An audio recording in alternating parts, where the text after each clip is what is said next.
여기에 자녀 되시는 분들은 마음에 새겨 드려야 될 말씀이 있습니다. 하나님께서 사람에 대한 계명으로 첫 번째로 주실 때 부모님을 공경하라고 말씀하셨습니다. 왜냐하면 부모님 공경으로 받는 축복이 있기 때문에 그렇습니다. 부모님은 우리에게 육의 생명을 주신 분입니다. 오늘 우리가 이렇게 앉아 있는 것은 우리 모두에게 부모님이 계셨기 때문에 육의 생명을 받아 오늘 이렇게 나올 수 있는 것입니다. 또 우리 부모님이 예수님을 믿는 분이라면 우리 부모님들이 우리에게 영의 생명을 가르쳐 주시고 또 이 생명의 복음을 전수해 주신 분입니다. 그러므로 그리스도인들은 육의 생명을 주시고 또한 영의 생명도 알려주신 부모님을 공경하는 것이 마땅합니다. 그리고 부모님을 공경할 때 하나님께서 그것을 받으시고 부모님을 공경하는 자에게 복을 주십니다. 왜냐하면 부모 공경이 결국은 하나님을 공경하고 하나님을 경외하는 것이 되기 때문에 그렇습니다. 그래서 에베소서 6장 1절부터 3절까지는 부모님을 향하여 공경하고 순종하면 잘되고 장수한다라고 말씀합니다. 저는 이 성경 말씀 읽을 때마다 참 맞는 말씀이다 그렇게 받아들입니다. 왜냐하면 모든 것이 잘되고 오래 사는 것보다 좋은 복은 없습니다. 그러나 뒤집어 놓고 모든 것이 잘 되는데 단명 일찍 죽는다 생각하면 굉장히 안타까운 삶을 살다 가는 거예요. 게다가 하는 일들마다 다 안 되는데 오래 살면 그건 정말로 괴로운 인생입니다. 하는 일들마다 모든 것이 다 안 되는데 일찍 세상을 떠나면 참 불쌍한 인생이 되는 거예요. 그래서 하나님께서 부모님을 공경하고 순종하고 효도를 다 하는 자녀들에게는 잘되고 장수하게 하시는 이런 복을 주신다라고 약속했습니다. 그래서 우리 부모님들의 바른 가르침과 바른 인도하면은 순종해야 됩니다. 만약에 부모님의 바른 가르침과 바른 인도함을 거역하고 불효하면 하나님 앞에 복을 받지를 못할 것입니다. 잠언 1장 8절과 9절입니다. 내 아들아 내 아비의 훈계를 들으며 내 어미의 법을 떠나지 말라. 이는 내 머리에 아름다운 관이요 내 목에 금사슬이니라. 이렇게 말씀하는 거예요. 아버지께서 훈계하실 때 잘 듣고 어머니가 말씀하실 때 그 말씀을 떠나지 아니하면 나중에 그 가르침을 따라 잘 살다 보면 우리의 머리에 아름다운 영광의 관이 쓰여질 것이고 마치 우리의 이 목에 금사슬을 매는 것처럼 영광스러운 삶을 살게 될 것이다 라고 말씀합니다. 그래서 우리 부모님들은 자녀들에게 부모를 공경하고 또한 부모님을 말씀에 순종하고 부모님께 효도하도록 가르쳐야 됩니다. 자녀들은 부모님을 공경하고 부모님의 가르침에 순종하고 효도를 다하는 자녀가 되어야 될 것입니다.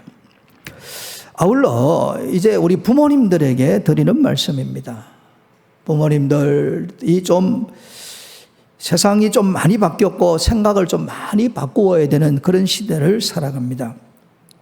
대한민국 건국 이후로 지금 60대 되시는 분들은 가장 건강하게 삽니다. 왜 건강하게 사냐면 초등, 중등, 고등학교 다닐 때 전부 다 걸어 다녔어요. 지금처럼 버스가 많이 없습니다. 그리고 학교에서 급식을 안 주니까 아침은 밥을 안 먹고 가면 공부하기가 어려워요. 그래서 산의 진미는 아니더라도 아침에 일어나면 다 밥을 먹었고 또 어머니가 싸주는 도시락을 가지고 가서 학교에서 밥을 먹었습니다. 그렇게 해서 적절한 운동도 하고 억지라도 음식을 먹은 세대가 지금 60대들입니다. 게다가 40세 이후에는 대한민국이 잘 살아서 국가 이 건강검진을 받게 했습니다.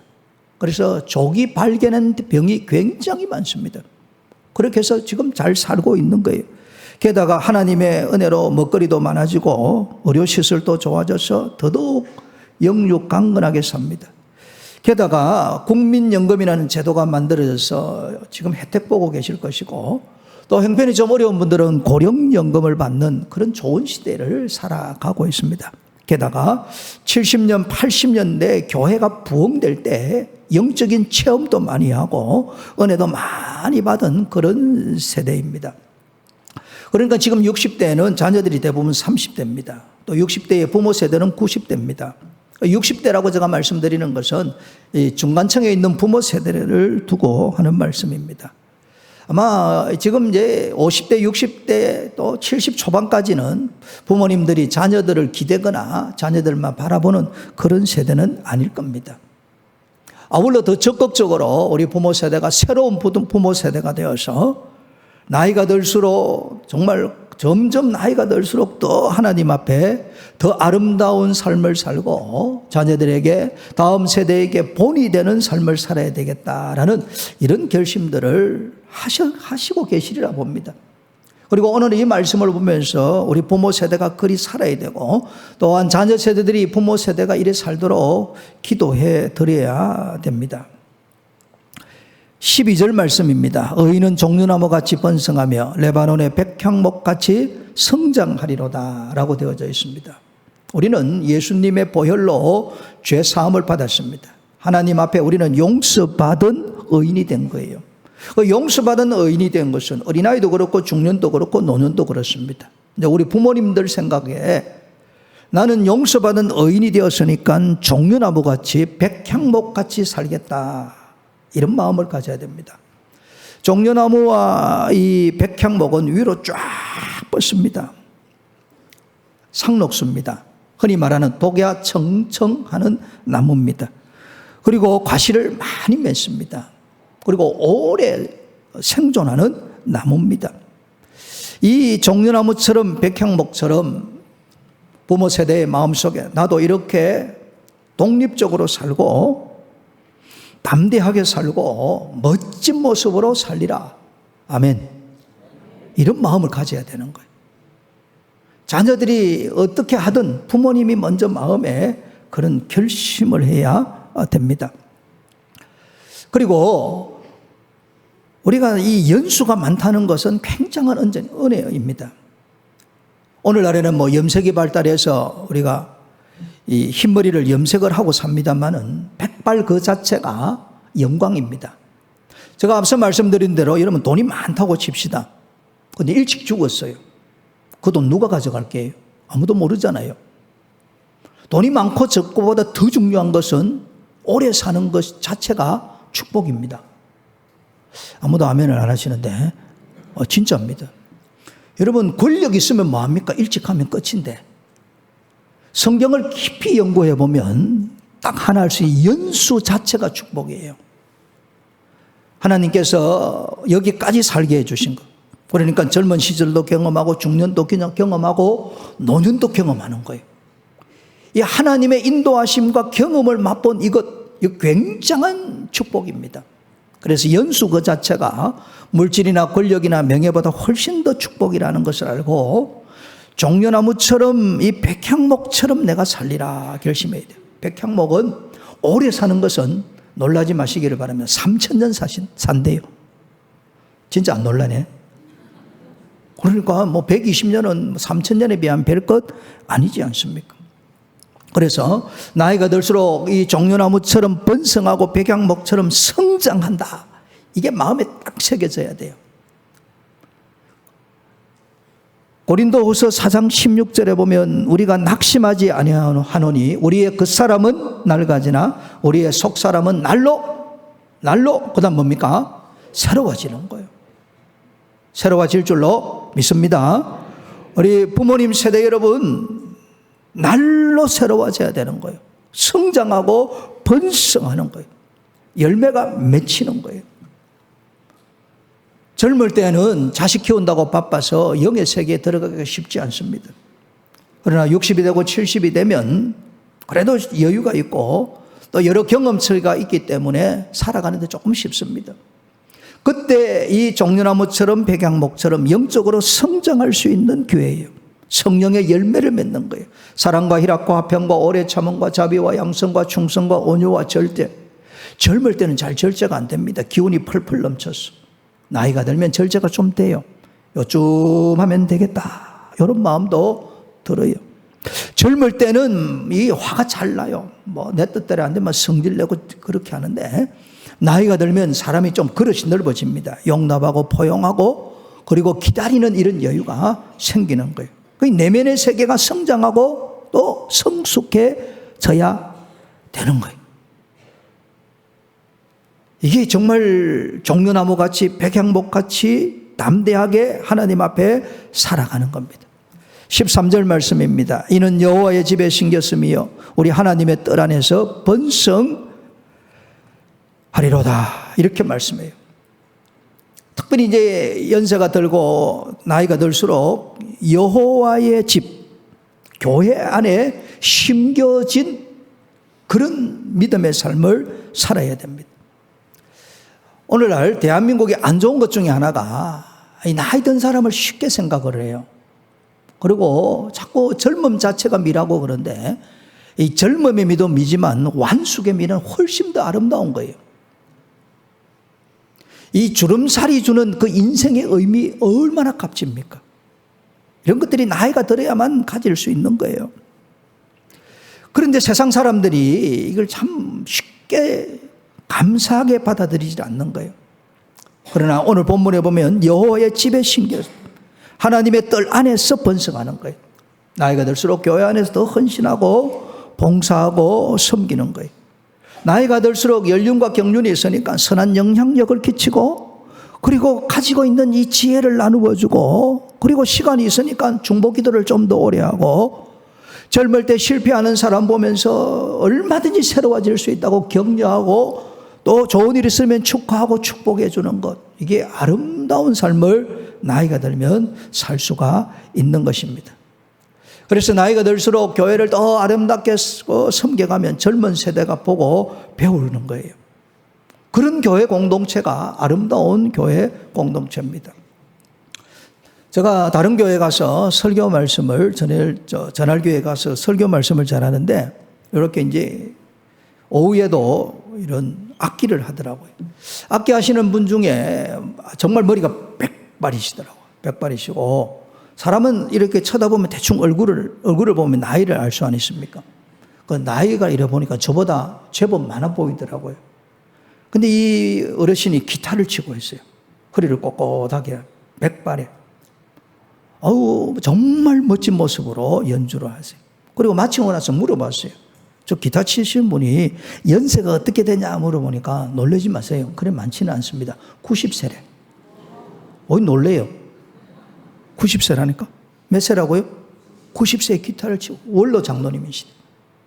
야, 이게 여러분 여호와의 집에 심겨지고 여호와의 뜰 안에서 번성하는 아름다운 모습인 거예요.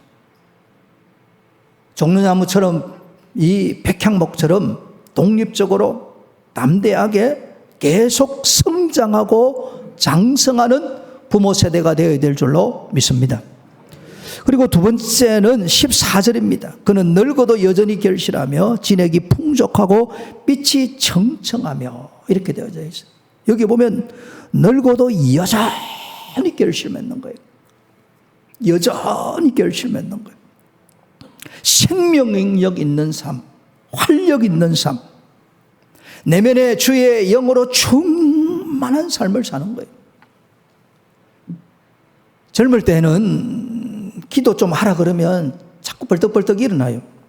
갈 데도 있고 할 일도 많아서 그럴 거예요. 그런데 나이가 들면 아무래도 시간이 많습니다. 앉아서 정말 간절히 기도하다 보면 젊을 때 경험하지 못한 하나님의 영에 사로잡히는 이런 신령한 경험을 하게 됩니다. 아멘 안 할 겁니까? 그런 경험이 반드시 있습니다. 그런데 사람들이 나이가 들었다고 아이고 뭐 기도하면 뭐 하겠노, 무슨 은혜가 있겠노, 그건 여러분 제가 예전에 말씀드리죠, 죽음을 기다리고 사는 그런 존재밖에 되지 않습니다. 하나님은 우리를 만드실 때에 하나님의 나라에 들어갈 때까지 멋지게 살도록 만드신 줄로 믿습니다.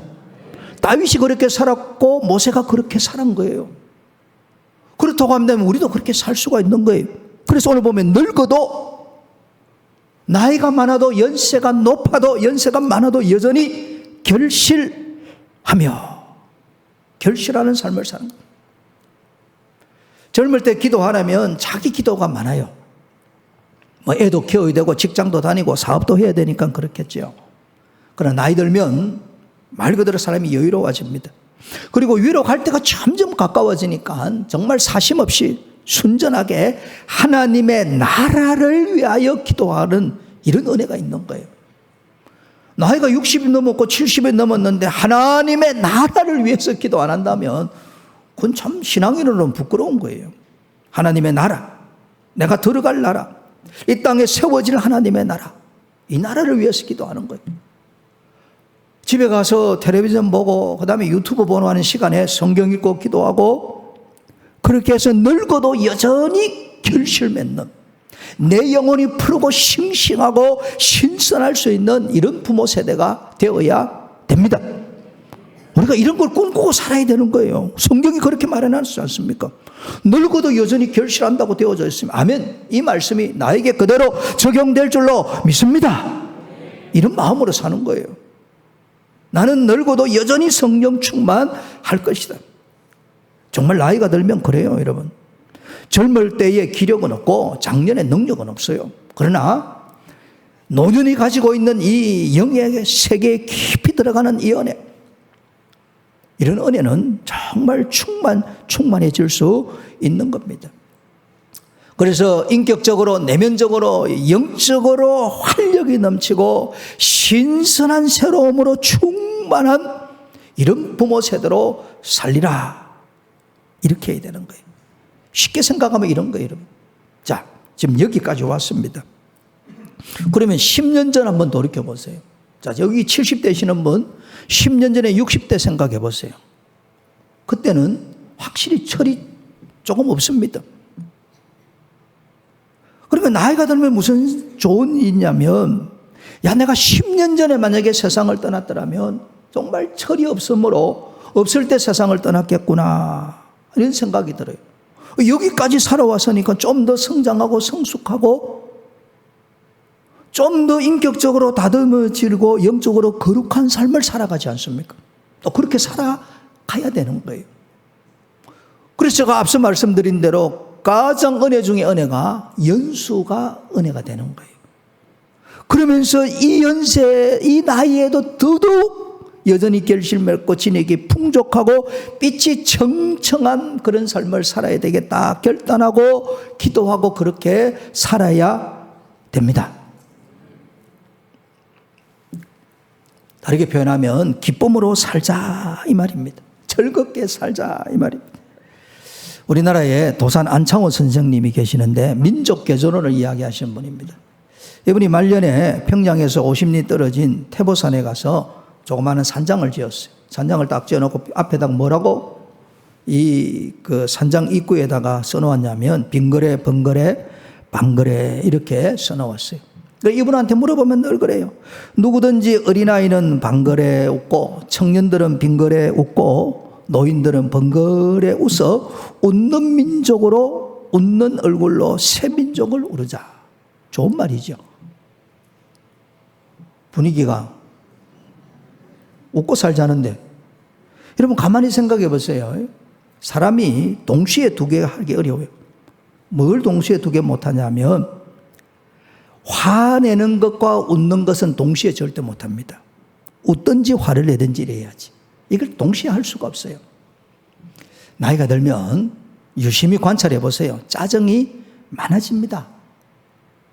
조그마한 애도 그냥 확 짜증을 내요.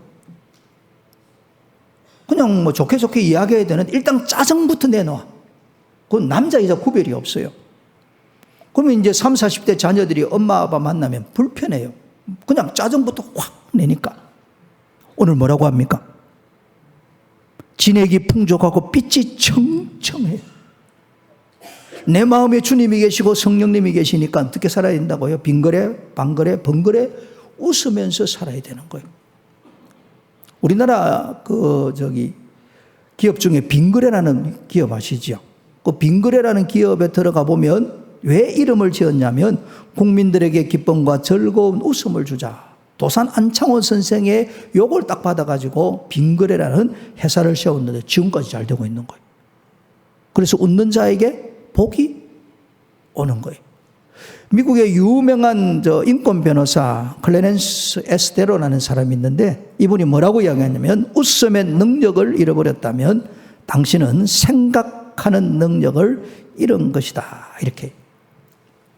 부모 세대 여러분, 어쩌든지 가정에서 교회에서 즐겁게 웃고 살아야 됩니다. 웃음이 없으면 작은 문제가 커져요. 그냥 무슨 문제가 생겨도 허허 웃으면서 별거 아니다. 하나님이 도와주시면 된다. 합력하여 선을 이루시는 하나님이 계시잖아. 이렇게 허허 웃고 지나가면 문제가 다 지나가요. 그런데 문제를 자꾸 키우고 짜증내고 성질내면 문제를 문제시하면 자꾸 그 문제가 나를 짓눌러요. 그러면 일단 내 마음의 평화를 잃고 가정 분위기가 깨어지고 교회 오면 옆 사람을 아주 괴롭히게 되는 거예요. 잠언은 이렇게 말씀합니다. 잠언 17장 22절에 보면 마음의 즐거움은 양약이라도 심령의 근심은 뼈를 마르게 하느니라. 나이 들수록 건강하게 되는 비결 중에 하나가 여러분 온갖 영양제 많이 드시는데 형편되면 많이 드십시오. 그런데 그거 잡수신다고 해결이 안 돼요. 제일 중요한 것은 뭐냐면 심령에 근심이 없어야 돼요. 걱정이 없어야 돼요. 이 걱정 근심을 없애는 비결이 뭐냐면 마음의 즐거움을 가지고 사는 거예요. 그럼 마음을 어떻게 즐겁게 하냐면 하하 웃으면 즐거워지는 거예요. 웃으면 어떻게 된다고요? 즐거워져요. 그러니까 어떻게 하든 웃는 얼굴을 만들려고 노력을 많이 해야 됩니다. 이 잠언 15장 15절에 나오는 말씀입니다. 마음이 즐거운 자는 항상 잔치하느니라. 요 구절이 그 공동번역에는 뭐라고 되어 있냐면 이렇게 되어져 있어요. 낯을 찡거리고 살면 세월이 괴롭고 마음이 편하면 하루하루가 잔치 기분이다. 이렇게 돼요. 그러니까 얼굴을 찡거리고 살면 세월이 괴로운 거예요. 이는 제가 실험해보니 그걸 잘 알겠더라고요. 아침에 딱 일어나면 아내에게 굿모닝 이러면 기분이 좋아요. 근데 인상 딱 쓰면 나도 기분 나쁘고 저도 기분 나쁘고. 제가 예전에 한번 말씀을 드렸는데 저희 형님이 아침에 일어나면 인상을 늘 썼어요. 중학교에 인상을 다 이렇게 써요. 우리 아버지가 얼마나 혼을 내는지 몰랐어요. 아버지가 늘 그래요. 야, 인상 쓰면 인생이 안 풀린다 그 소리예요. 그리고 한자로 소안이라고 웃는 얼굴이라고 크게 써붙여놓고 아침에 일어나면 그것부터 보게 만들었어요. 하하 웃으면서 살아야 됩니다. 여러분 결혼 생활 잘하는 비결이 뭐냐면 웃음을 자꾸 키워가야 되는 거예요. 마음의 즐거움을 자꾸 만들어가야 돼요. 일하는데 꼭 고쳐야 될 게 있으면 비웃는 습관은 고쳐야 돼요. 비웃으면 복이 안 돼요. 우리 부모 세대 여러분 나이가 들면 아무래도 몸도 불편하고 여기저기 아픕니다. 그런데 몸도 불편하고 여기저기 아프다고 얼굴에 찡그리고 인상 쓸면 마음이 괴로워요. 마음 괴로우면 나도 힘들고 더 문제는 가족들이 힘들고 그리고 자꾸 인상 찡그리고 이렇게 살면 자꾸 비웃고 짜증내면 한두 번 사람들이 들어주다가 서너 번 지나면 잘 안 들어주려고 그래요. 다 떠나고 사람이 없어요. 그래서 우리가 부모 세대가 나이가 들수록 잘 사는 비결은 따라합시다. 즐겁게 살자. 기쁘게 살자. 또 따라합니다. 웃으며 살자. 그리 되시기를 축복합니다. 마지막입니다. 15절 말씀입니다. 여호와의 정직하심과 나의 바위 되심과 그에게는 불의가 없음이 선포되리로다. 이렇게 늙어도 결실 맺는 사람들은 주님을 선포하면서 사는 거예요. 사랑의 하나님, 좋으신 하나님, 은혜로우신 하나님, 공의의 하나님. 이 하나님을 선포하면서 살아가는 거예요. 제가 말씀드린 대로 나이가 점점 들면 하나님 나라가 가까워지는 것을 알면서 어떤 마음이냐면 하나님을 경외하는 마음이 많아집니다. 하나님 앞에 섰을 때 내가 어떤 말을 들을까? 이런 생각이 있어져야 됩니다. 하나님 앞에 설 것이라는 그런 생각 없이 그냥 갑자기 세상 떠나면 참 얼마나 하나님 앞에 부끄러운 고언을 받겠습니까? 그러면서 내 마음속에 주님 앞에 가까이 점점 다가간다는 것을 알고 마지막 순간까지 주님의 나라와 주님의 의를 구하며 살겠다는 이 마음으로 충만해야 됩니다. 로마서 15장 16절입니다. 이방인을 제물로 드리는 것이 성령 안에서 거룩하게 되어 받으실 만하게 하려 하심이라. 하나님이 받으시는 제물 중에 정말 기쁘게 받으시는 것이 이방인의 영혼이라는 제물이에요. 믿지 않는 영혼에게 가서 십자가의 복음, 부활의 복음, 재림의 복음을 전합니다. 우리 주 예수님을 전해서 저들의 마음의 문이 열려져 예수님을 그리스도로 믿습니다. 그 일을 교회로 데려왔을 때 하나님이 기뻐 받으시는 이방인의 영혼 제물입니다. 그리고 그 한 영혼이 돌아왔을 때 저 하늘나라에서는 잔치가 열려지는 거예요. 그런 의미에서 한 영혼이 천하보다 귀한 겁니다. 우리 부모 세대 여러분, 나이가 들수록 우리는 정말 전도해야 됩니다. 나이가 들수록 열방을 품고 기도하고 선교하는 일에 동참해야 됩니다. 나이가 들수록 어떻게 하면 내가 주님의 선하심을 선포하고 연세가 높아질수록 어떻게 하면 이 복음을 전하며 살까 하는 이 거룩한 열정이 마음속에 충만해야 됩니다. 우리 교회도 연세가 70 후반이 되고 80이 되신 분들이 전도지 들고 나가는 분들이 여러분들이 계십니다.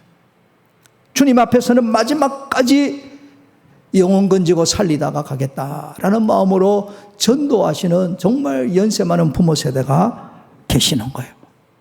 이리 살아야 됩니다. 제가 말씀드린 대로 30, 40대는 자녀 키우고 직장 다니고 사업한다고 바쁘고 정신이 없을 거예요. 그럴 때도 우리가 전도가 본업이기 때문에 해야 되지만 삶의 여유가 많고 시간이 많아질수록 우리는 주 예수님을 전하고 선포하고 알려주어야 됩니다. 그리고 마지막 순간까지 어떻게 하면 주님의 나라를 위하여 살까 하는 이 아름다운 마음으로 살아야 됩니다. 미국에 있었던 이야기 하나 하고 마치겠습니다. 미국의 한 교회에서 다음 세대에서 이제 세대를 위하여 교육관 짓기로 결정을 했습니다. 뭐 교육관 지으면 돈이 좀 들지 않습니까? 그래서 온 성도들에게 이제 교육관 짓겠습니다. 우리 교육관 짓기 위하여 헌금을 작정합시다 하는 주일이 된 거예요. 주일날 목사님이 새 기틀을 하나 이렇게 가지고 오셨어요. 기틀을 가지고 하시는 말씀이 여러분 모두가 교육관 짓는데 헌금을 많이 하리라고 봅니다. 그런데 제가 이 기틀을 후 하고 날려서 어깨 위에 탁 떨어지면 헌금을 많이 하시기를 바랍니다. 그렇게 한 거예요. 그래서 기틀이 떨어지면 이 전체 이 교육관 건축금의 한 10분의 1을 감당하시면 좋겠습니다. 그러니까 교인들이 자기한테 안 올 줄로 믿고 아멘 이렇게 한 거예요. 그래서 목사님이 기틀을 후 날리셨어요. 하나를 탁 날리셨어요. 쫙 하니까 여기 젊은 사람이 딱 날라. 기운이 좋으니까 후 옆으로 보낸 거예요. 옆으로 보내니까 이제 중학생이 봤는데 요 아도 기운이 없어요. 후 하고 보니까 권사님 머리 위로 쫙 날라요. 권사님이 후 이렇게 뒤로 날리는 거예요. 이 깃털이 떨어지지를 않는 거예요. 자꾸 날리는 거예요. 젊은 사람 후 불러가 저 멀리 가고, 나이가 조금 젊은 사람 나이가 조금 있는 후 불러가 옆으로 가고, 그렇게 돌다가 이 깃털이 어디로 떨어지냐면 그 교회에 정말 연세가 많으신 원로 장로님 어깨 위에 탁 떨어진 거예요. 연세가 너무 많다 보니까 안 날아가. 딱 붙은 거예요. 그 전부 다 그 원로 장로님을 딱 쳐다보는 거예요. 어떻게 반응을 보일까. 그러더니 장로님이 고개를 숙여 가만히 있더니 속 일어서셔서 이렇게 말씀하시는 거예요. 하나님 아버지 감사합니다. 마지막까지 저를 섬기려고 이 깃털을 저게 보내주시니 감사합니다. 우리 교회와 다음 세대를 위해 감사함으로 저의 전 재산의 절반을 드리겠습니다. 제가 깃털 하나 가져올까요? 물어볼까? 여러분들이 이럴 것 같아. 컴온 내게 오라. 막 내 어깨 얹을 다 그럴 것 같죠? 분위기 안 좋다. 여러분, 자녀 여러분, 부모님 공경하고 순종하고 효도해야 됩니다. 잘되고 장수하는 비결이에요. 부모 세대 여러분, 뭐 다 그렇게 생각하실 것 같아. 자녀 너무 바라보고 기대지 마시고 여러분 삶을 잘 살아야 됩니다. 독립적으로 종려나무처럼 백향목처럼 사시고, 오늘 본문 말씀처럼 늙어도 여전히 결실하는 성령 충만, 기도 충만한 삶을 사시고, 그리고 진액이 풍족하고 빛이 청청하듯이 즐겁게 기쁘게 유쾌하게 웃고 사시기를 바랍니다. 아울러 주님의 복음과 주님의 나라, 주님의 영광을 위하여 노년의 삶이 더 멋지고 아름다운 삶이 되시기를 주님의 이름으로 축복합니다.